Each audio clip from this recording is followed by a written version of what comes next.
Sir Blop lay in a puddle of enchanted cheddar, face planted squarely between destiny and a mildly moldy grape that had no business being on the floor of the royal throne room. Somewhere beneath his armor, which was really just a painted soup bowl tied with licorice rope, his nose squished against the velvet as the goo from the melting crown trickled toward his ear. He did not move, not because of injury, but because he knew this was, in all likelihood, the most dramatic pause he would ever deliver. Across the room, Lord Plobble slowly lowered his scroll, adjusted his glasses with the back of a spoon, and cleared his throat in that particularly bureaucratic way only senior advisors could. Well, that was inspiring, he mumbled, half to himself, half to the throne, and entirely to avoid acknowledging the chaos slowly swallowing the room. But the silence didn't last long. A guard sneezed from the dairy fumes. A lady-in-waiting slid gently from consciousness into a faint brought on more by melodrama than concern. The enchanted tapestry on the wall had begun to sing softly in minor key, as it always did when facing political instability. Somewhere behind the curtain, the royal cat, a cube-shaped feline with permanent confusion, meowed with the dramatic weight of a foghorn.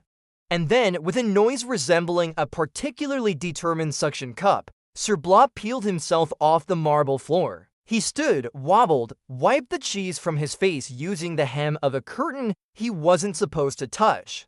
And then, chest puffed, voice firm, he spoke again, this time slower, more carefully, as if the very syllables themselves might trip him once more if not enunciated with care. I, Sir Blop of Lower Lumford, sole guardian of the slightly tilted table, declare myself hero of pure intent. I accept the quest for the frost gem, and I shall not rest until the crown is saved, the balance is restored, and my armor stops smelling like fondue. He paused for breath, then attempted a flourish, a gesture that involved swinging his broom-handle sword in a wide arc over his head. The sword, technically a mop, caught on a chandelier. The chandelier dropped a single crystal bead. The bead landed in a goblet, the goblet shattered. And a nearby dwarf clerk applauded politely before resuming his cheese log. No one else moved, no one else volunteered. No one even blinked. It was decided. Sir Blop would lead the expedition. Lord Plobble sighed into his scroll and reached for the official royal seal of quest initiation, a potato stamp carved with the image of a chicken riding a turtle.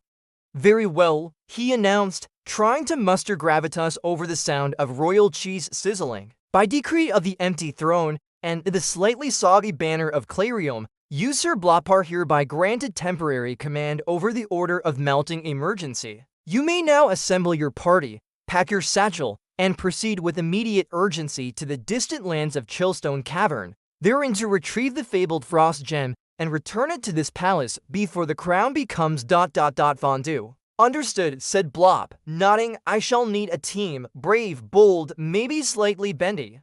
And definitely okay with walking long distances in uncomfortable boots. I recommend haste. Plobble added, the eastern tapestries are starting to sweat. As if to punctuate his words, the melting crown let out a sound that could only be described as regretful bubbling. The air grew warmer. The walls drooped. A butter goblin peeked out from behind a shield and offered a napkin before retreating again into the shadows. Blop tightened the belt around his tunic, which unfortunately pulled his pants down slightly. He yanked them back up, straightened his chestplate, formerly a pie tin, and gave a half nod to the wobbling court. I shall leave at once, he declared, then began marching toward the exit. He got 3 steps in, then slipped again, backwards this time. His feet shot out, his arms flailed, his mop sword spun in the air like a baton. And with the sheer absurd inevitability of fate in Clayrealm, he landed face first into the royal custard trolley, which had been wheeled in 5 minutes early for the mid-afternoon pudding break. Silence, splat, not again, someone whispered. And yet, from the depths of custard, Blop's voice emerged, slightly muffled but resolute. This ... is merely training. The assembled courtiers nodded, not out of agreement, but out of the faint hope that if they humored him long enough, they wouldn't be chosen next.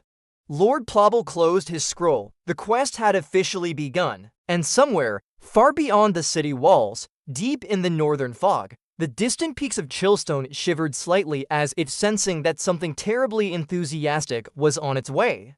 Tomorrow, Blop would gather his party. Tonight, he would wash custard from his socks. But the wheels of destiny had turned awkwardly, noisily, and unmistakably forward. The quest for the Frost Gem was underway.